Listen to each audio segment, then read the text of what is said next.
commencer par évoquer la question des origines ou des filiations de l'éducation populaire. Une première filiation, c'est effectivement la Révolution française et pourquoi pas le rapport de Condorcet, dans lequel il y a une phrase complètement étonnante, dans laquelle, je le paraphrase, il dit « c'est pas tout d'instruire le peuple, je suis inquiet, dit-il, de ce que, à force de s'abîmer dans un travail dont je vois apparaître la mécanisation, et donc dont je peux craindre qu'il soit désormais privé de culture, le travail. Je crains que nous ayons beau instruire, que nous passions à côté de l'enjeu. Et donc, il faudra se préoccuper de l'éducation des adultes. Et donc, il annonce à la fois l'éducation tout au long de la vie, dans sa mode OCDE, Union européenne, à la limite dans son mode libéral. Mais il annonce aussi, pourquoi pas, l'exigence de l'éducation populaire.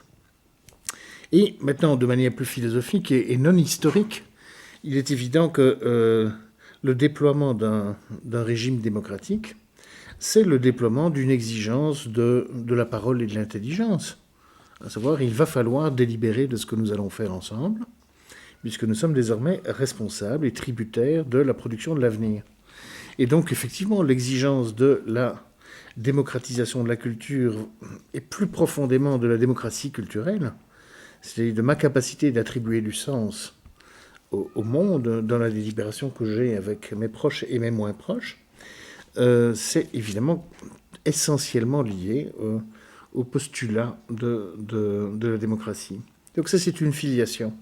Une deuxième filiation, et ces filiations se superposent et se sédimentent, c'est celle du mouvement ouvrier.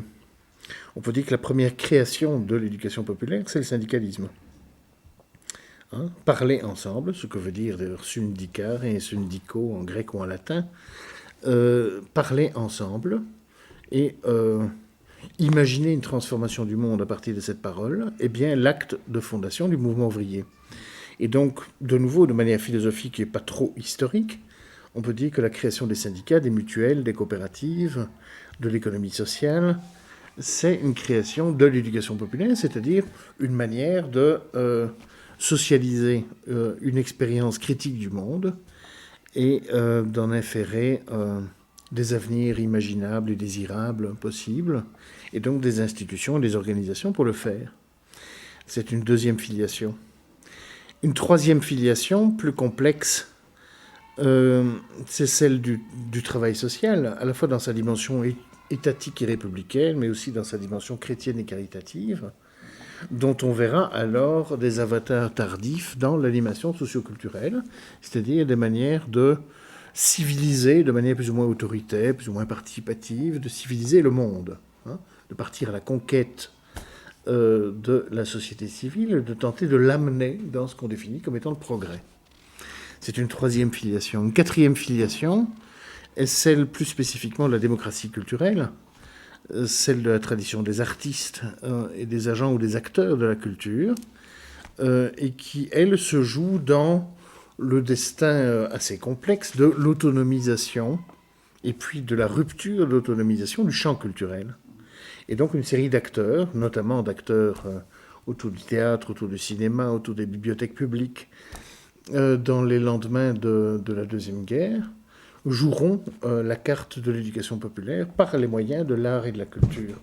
Donc pour moi, ce sont grosso modo, et très vite dit, les 4 filiations de l'éducation populaire.